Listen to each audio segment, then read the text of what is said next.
Good morning. I hope that you are well and blessed, enjoying the peace of God. Another Tuesday has brought its theology, and here we are to receive it. Myself with a nice cup of Earl Grey, and it is a cloudy day out there, but still lovely in its own way. Every season, even this sort of late winter mud season, if you will. I think we're all just glad to see growing things again and the animals emerging, enjoying the life that God gives. Well, the attributes of God. We have begun journeying down that path and trying to grasp just a little bit of what God is like, starting with his natural attributes and proceeding to his moral attributes, starting with his attributes of greatness and proceeding to his attributes of goodness, while recognizing that all of these distinctions are artificial and incomplete and don't capture the whole picture. And we're starting out with God's holiness, particularly acknowledge this. Because holiness is hard to place, whether it's a natural attribute or moral attribute. But God is holy. God is supremely holy. And that helps set the tone for everything else. And helps remind us, too, that our knowledge of God is not some purely abstract knowledge for the sake of knowledge. Our knowledge of God is connected with his saving purposes. And the fact that God has called us to himself, to a relationship with him. We are getting to know someone who we have been invited to know, and the most wonderful someone who can possibly be known. That God's holiness recognizes not only his distance and how far he is, but that he is the God who redeems and makes for himself a holy people. And so when we move into the other attributes of God, we don't ever want to lose sight of the fact that these are practical. Like all theology, there is practical there is practical wisdom to be gained as you pursue your relationship with God. Today, that God is spirit, God's spirituality. And I suppose if you had to answer the question, what is God? Which can seem like a strange question because it's hard to answer beyond saying God is God is God. What is God? It could be that the simplest, most biblically sound answer you could give, and certainly one also that would be in keeping with what Christians have said in the past, is God is spirit.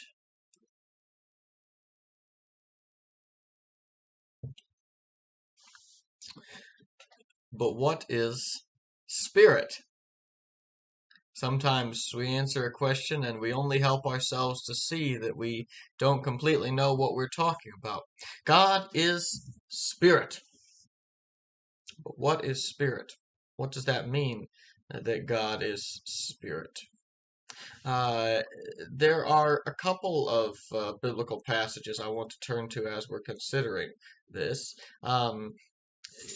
Part of it is that this is how God's distinction from all else is established. When you go to the prophet Isaiah, chapter 31, Isaiah is expressing the greatness of God and God's power to save in saying this: the Egyptians are man and not God, and their horses are flesh and not spirit. When the Lord stretches out his hand, the helper will stumble, and he who is helped will fall, and they will all perish together. So don't trust in the power of Egypt, Isaiah is saying.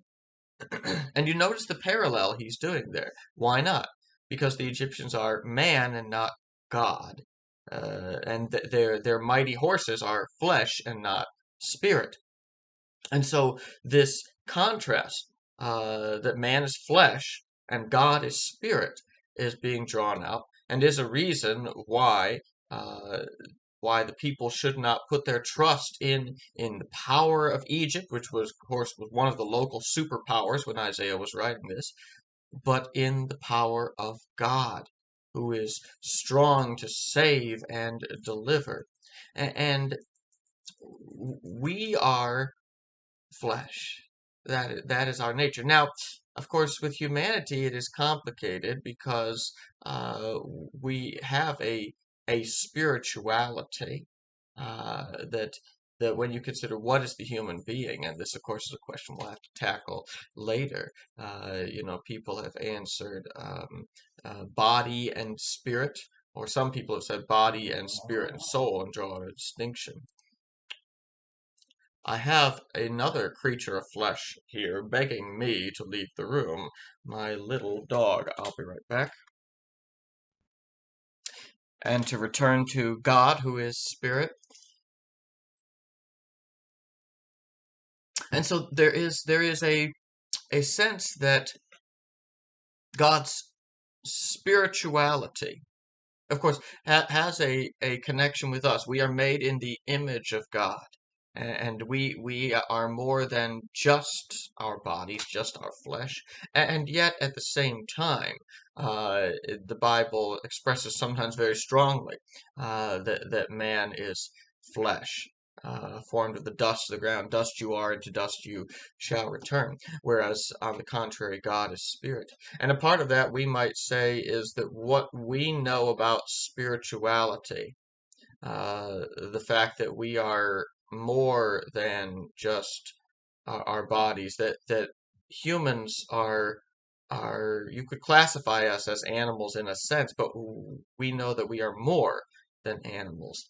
And that gives us something of an analogy to begin to approach what God is. God is spirit, pure and perfect.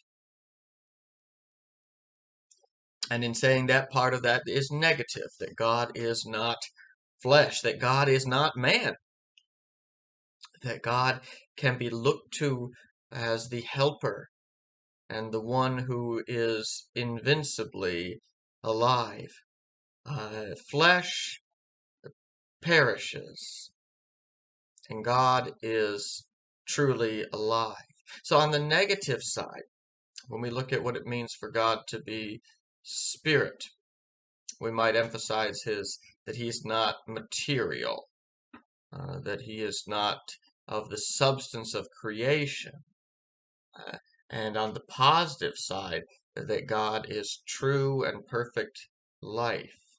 And add to that, God is personal. So on the negative side, of course, it really does matter that God is spirit. For if God were flesh as we are, if God were a material being, that would mean that in this cosmos as God has created it, God couldn't be everywhere. God couldn't be with you wherever you are.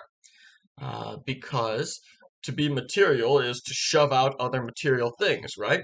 I'm sitting here, and I have a desk right here, and we do not share the same space because we are material. And so we come near each other, but it excludes me from being there, and I exclude it from being here. And if one of us moves, then the other one has got to either push back or move. If God were a material being, God could not be present everywhere, because then there wouldn't be anything else. And so God being spirit means that God can be with you. And we add to that, of course, the things that matter are things that can be seen.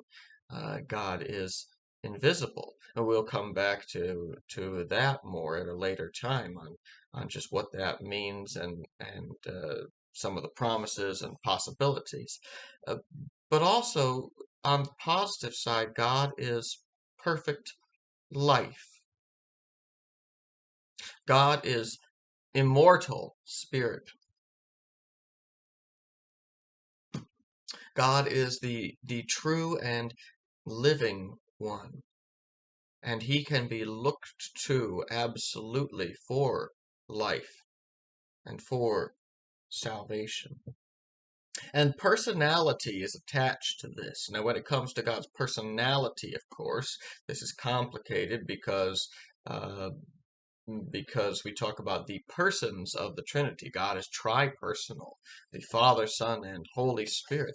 But there's a more general sense in which we can say that God is personal. And identifying God as spirit, we're not just excluding that God is a material being with a body as we are, but also we're excluding the ideas that God is some sort of generic force that's just lingering around. No, God is being.